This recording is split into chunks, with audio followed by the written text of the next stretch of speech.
Good morning all of you. Today we will continue our 7th chapter class 6th subject science. तो बच्चों अपनों ने common feature of living and non living things start कर रखा था. इसके अंदर अपने देख रहे थे कि कौन कौन से लिविंग और नॉन लिविंग के कॉमन फीचर्स होते हैं. तो आगे इसके बाद में यहाँ से अपने कंटिन्यू करते हैं. Another common feature between living and non living things, यानी कि और फीचर जो लिविंग और नॉन लिविंग के बीच में होते हैं, things is that they made up of structural units, यानी कि वो चीज़ें जो होती हैं, यानी कि लिविंग और नॉन लिविंग जो होते हैं वो एक स्ट्रक्चरल यूनिट से मिलकर बने होते हैं. A non living thing like a chalk. अब जैसे अपने चौक की बात करते हैं, चौक कौन सा बच्चों जो अपने टीचर्स जो होते हैं यानी कि बोर्ड पे यूज़ करते हैं. Can broken into smaller and smaller pieces. अब आप लोगों ने देखा होगा कि वो छोटे छोटे टुकड़ों के अंदर टूट सकता है. You have broken into smaller and smaller particles until you get the smallest piece of chalk, यानी कि जब तक एक छोटा से छोटा टुकड़ा आप नहीं कर लेते तब तक वो टूटता रहता है. पर एक ऐसी स्ट्रक्चर आती है, एक ऐसा तब टुकड़ा आता है उस टाइम पे, तब क्या होता है कि उस टाइम पे ये और ज़्यादा छोटा नहीं हो सकता, है ना. You have read a molecule that is smallest unit of matter. तो आप लोगों ने मॉलिक्यूल के बारे में पढ़ा होगा. वो क्या होता है कि एक सबसे छोटी जो यूनिट होती है उसको क्या बोला जाता है, मॉलिक्यूल. मॉलिक्यूल से मिलकर ही एक सब्सटेंस बनता है. So a molecule is a structural unit of चौक.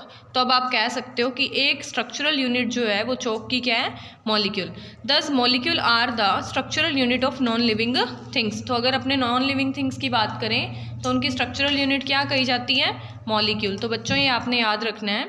आगे देखो, these molecule are the structural unit of non living things.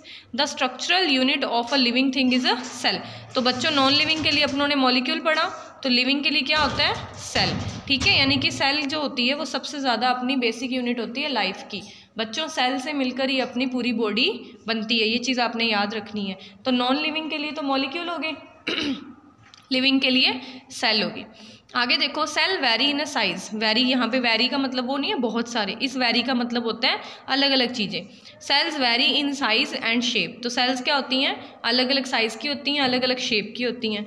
There are different kinds of cells in the body of living, यानी कि अपनी लिविंग जो body होती है उसके अंदर अलग अलग टाइप की सेल्स प्रेजेंट होती है. Cells can be seen under microscope. तो बच्चों जो सेल होती है वो उसको माइक्रोस्कोप के, तो बच्चों जो सेल होती है उसको अपने माइक्रोस्कोप के अंडर देख सकते हैं. जैसे बच्चों यहाँ पे आपके डायग्राम दिया हुआ है बुक के अंदर, cell is an onion peel, यानी कि जो प्याज होता है ना, प्याज उसकी क्या होती है, पतली सी लेयर लो, उसको अगर अपने माइक्रोस्कोप के अंडर देखें तो कुछ ऐसी दिखाई देती है.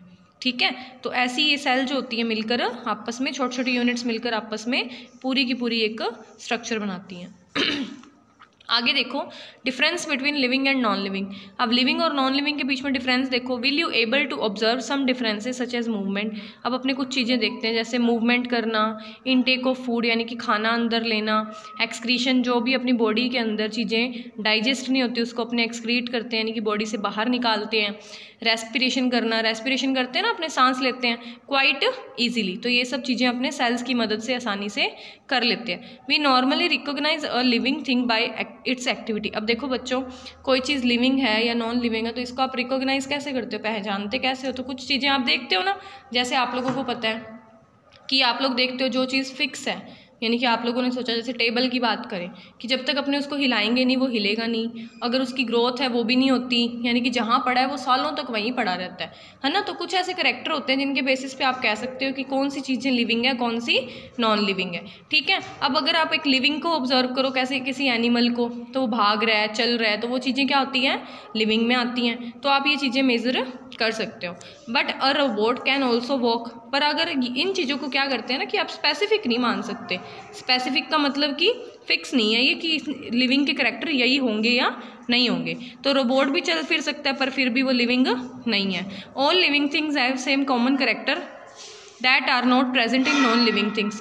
तो लिविंग थिंग्स के अंदर क्या होते हैं, कुछ कॉमन करैक्टर होते हैं जो सभी लिविंग में प्रेजेंट नहीं होते पर कुछ कुछ में कॉमन होते हैं. ठीक है, आगे अपने जो है अगले लेक्चर के अंदर एनिमल और प्लांट्स के बारे में और नॉन लिविंग के बारे में पढ़ेंगे. तब तक साथ में कंटिन्यू करते रहो. Thank you, have a nice day.